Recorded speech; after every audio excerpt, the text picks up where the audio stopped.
Bonjour! Welcome to my channel. My name is Izabella Orzelski and I'm the artist painter from Edmonton, Canada. If you enjoy watching my videos, please don't forget to subscribe and to press the like button. Enjoy and salut!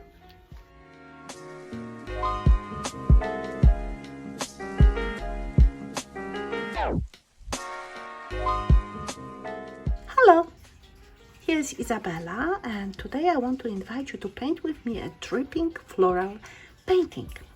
For that purpose I will use my own photograph, and I'm not worried that it seems to be a little bit too dark. It doesn't matter.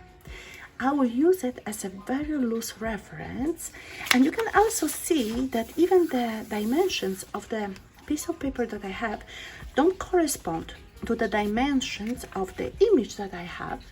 As again, it doesn't matter, that's my loose reference. So I will start with the color of the background, and I decided that the color that I want to use will be the blue one. So, since I don't want to have too much paint, I will show you what I will be doing with it. And again, I want to have a dripping effect here. I want to have a nice painting that will have lots of energy in it. Piece of paper towel. To have a color that somehow will indicate to me which direction I have to take in terms of the colors that I later will choose to paint my flowers. I don't need to start with dark red. That's not necessary. I can even make those flowers yellow if I decide that that's what I want to do. So our background is done as I call it a primer color, and we have to let it dry. In the meantime, we can think about the shapes of our flowers as well as about their position. We can certainly use pencil, however, I don't like to do it very much. I like to right away to go with paint. And since I have the blue paint as a primer applied on my canvas, so I will think about, okay, how to create this composition, and then I will make marks using my paint. So I will say one of those flowers definitely will be that the tulips will be placed here. And remember, everything can change. That doesn't mean that even when you have a sketch that you have to stick to it. It's our painting. So one of them, and again, I want to have big flowers. One of them will be in this place. Think always about the oval shapes. Okay, that will be the center of it. Then I want to have another one that will cross the boundaries of my canvas, or in this case paper, like another one coming somewhere there. I don't want that everything will be covered, so I want to show the space between or among the petals. Like this one would be the main one, and the other ones will be there, or maybe not even like this. And then certainly I want to have another one that will be a little bit lower or higher, because I don't want this to be on the same line.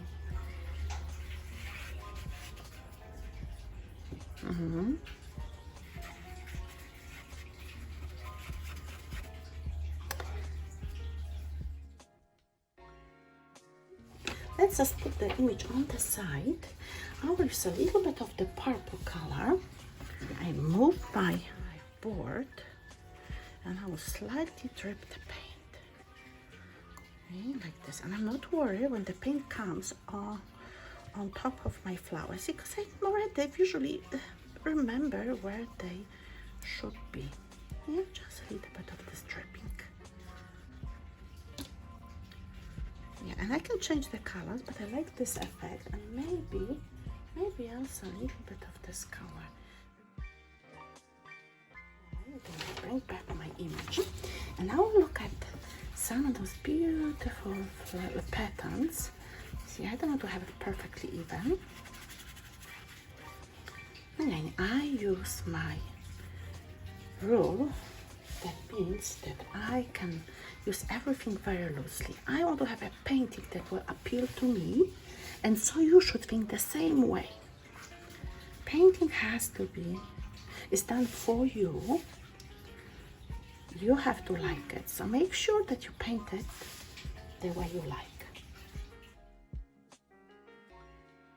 See, I will pick up more of the purple. Now go with it. You see, this flower will be on the bottom, so that means maybe the center will be over there. So I have to make sure that I will bring the patterns down, indicated it, like this. And then this one here on this side. Very good. There's another leaf coming here, and I love when the paint mixes together. Very good. I think we need a little bit more paint. And see, this is the beauty of painting wet on wet. That's not just applies the technique to watercolors, it also applies to our own acrylics or oils. Right, not so much over there, but I think here will be perfect. And this is just a little bit of it crossing. Since I have the buff color, my purple paint changes, and you get a lighter version of it, but it's not like chalky color. It has this fantastic combination here of natural looking light purple. Okay, so I want to bring some of the red, and what I watch just how the paint mixes together. So I have to start getting a little bit more colorful. At the beginning I could be very loose bruise, but now I'm the one who gives the direction to the painting. So whatever is happening, I do have to watch it now well.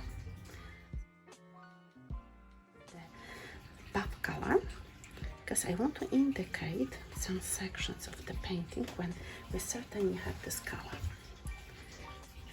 This section for sure. Like this, and then I don't want to repeat everything the same way, so I have to be very careful that I not overdo. It's better to understate that paint too much and to try to explain every little part.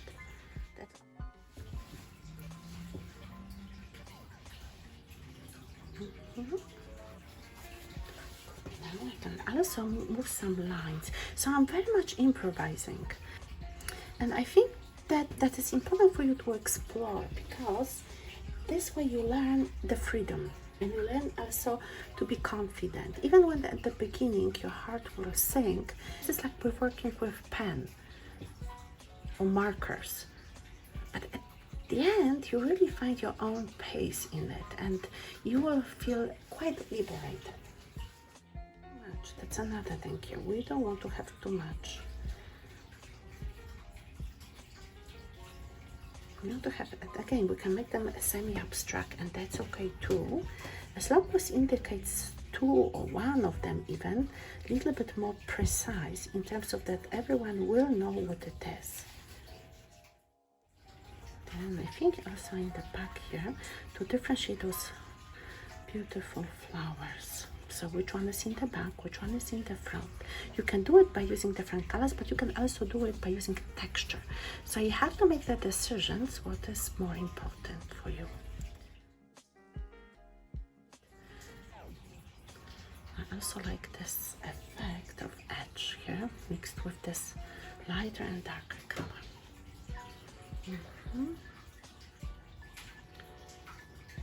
Wow, so much action. This is good. Then I still want to explore what will happen when I get a little bit lighter purple, the one mixed this time with white. Now I want to try it in, let's see, this section. Ooh, wow, adds to it. The paint right the edge. So this time I'm moving towards the yellow and just a little bit indicating, and I think I can make the same. Not so much. This didn't work out the way I wanted to, so I have to change it, and that's okay. See, like this.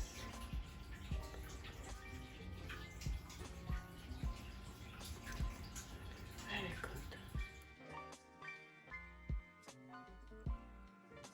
I will use green, and I will see if this will work for me. So one of them. Ooh, that's a little bit hard to do it with this brush, but you know what, we have to try. Okay, let me see if it works on this one. So truly I'm not even touching the surface with it, I'm just letting it just almost like roll on the top, leading me.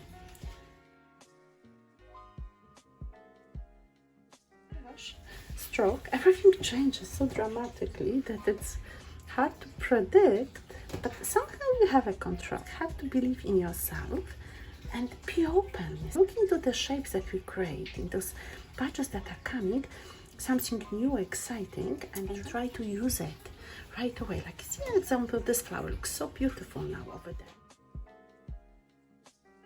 Let's see, I have to find a solution to this flower.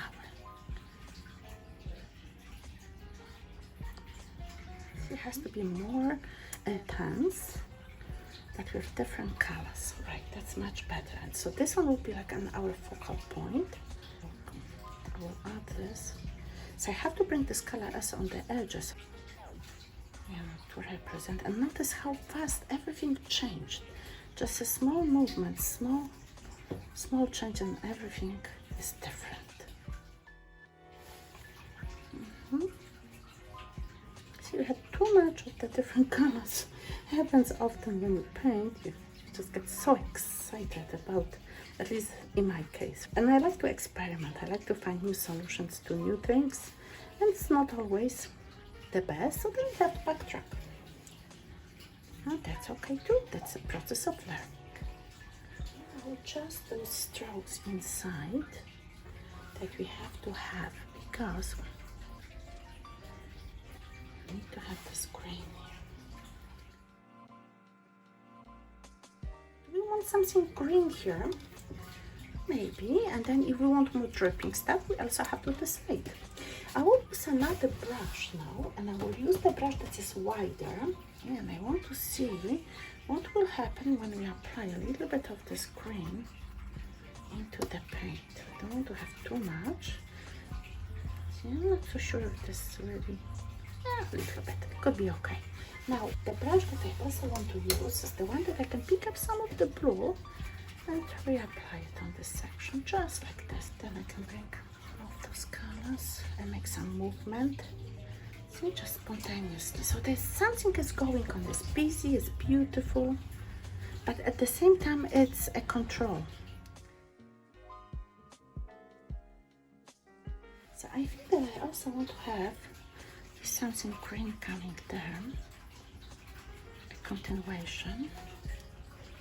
Can have it disconnected, but at the same time not too much.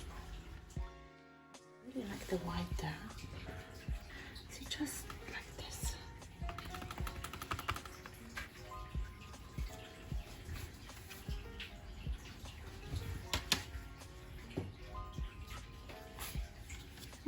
Look at this. Just a touch to emphasize this center. Maybe one over there. Just a tiny bit. You can mixing it because we don't want this to be the most important. Wow. Oh, that's better. Wow. And then we have this nice green that happened by itself. And we spread out the paint, and I think that looks 1,000 times better. So you don't need to put green. I rather prefer the buff color with some of this beautiful blue cobalt one. So somehow the colors work better. Finished. Let me just put a couple more parts there. I think just for amusement and seeing what will happen. I love using palette knives. And then just the green back.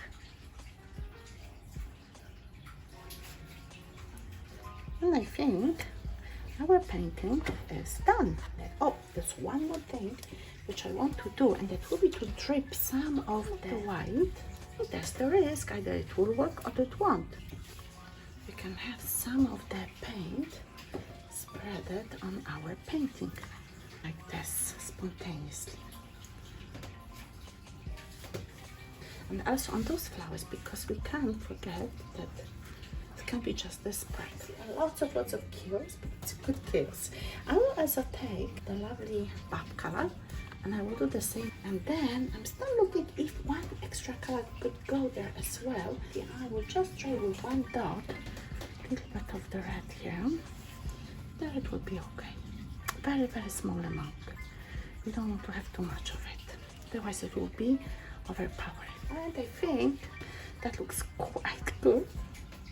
I'm really pleased with this painting. It's like an indication something is going on there. It's very busy, but at the same time it's happy. We've done our painting and now we just have to let it dry. So have a good day and let us meet again or working on another painting. Bye!